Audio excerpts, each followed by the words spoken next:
As Atatiana Jefferson is being laid to rest in Dallas today, many people's attention is turning to what's going to happen to Aaron Dean, the Fort Worth police officer who shot and killed Miss Jefferson. The Tarrant County District Attorney has announced her office will be seeking to indict Aaron Dean on the charge of murder. To understand how Aaron Dean's case is being handled differently, we have to start with how the grand jury works in Texas. A grand jury is a secret body of 12 people. The purpose of the grand jury is to review cases and to determine if there's probable cause to proceed. An indictment is returned by the grand jury when at least 9 of the 12 grand jurors vote to true bill the case. In other words, they are saying there's enough evidence here to establish probable cause.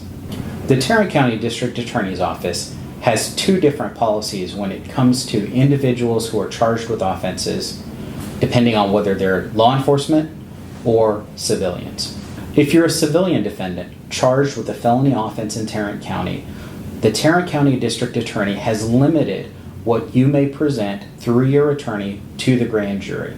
The limitations are that defense attorneys for civilian clients may only provide to the grand jury sworn affidavits of fact.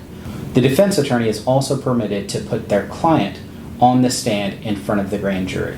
However, according to the Protocol for Law Enforcement Incidents published by the Tarrant County District Attorney's Office, if a member of law enforcement is charged with a felony offense, specifically one that led to a serious bodily injury or death, the procedures are very different. The Tarrant County District Attorney's Office has a law enforcement incident team that works in the felony division of their office. The unit is made up of 2 former police officers. The Protocol for Law Enforcement Incidents requires that a complete investigation include a final autopsy report, a final ballistics or firearms report, and all the digital media evidence that was collected at the scene or from the interviews after the incident.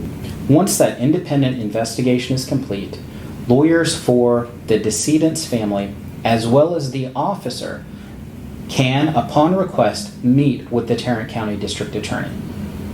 Furthermore, indistinguishable from civilian cases, the attorneys for the officer are permitted to make a presentation to the grand jury. The defense attorney for the officer may also call witnesses to the grand jury.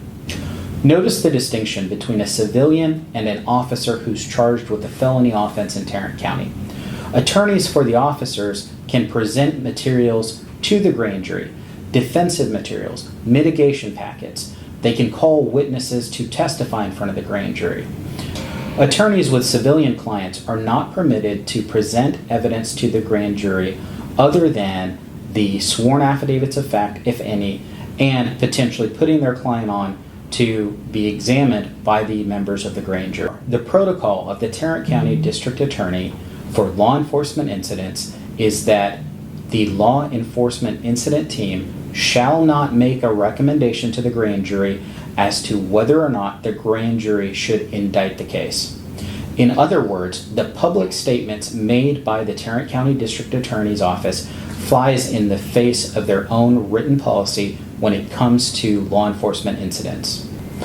Ultimately, this 2-tiered approach to justice, one for civilians and another for law enforcement agencies, and the lack of consistency between this case and every other law enforcement case that's been presented to this administration draws grave concerns to the citizens of Tarrant County.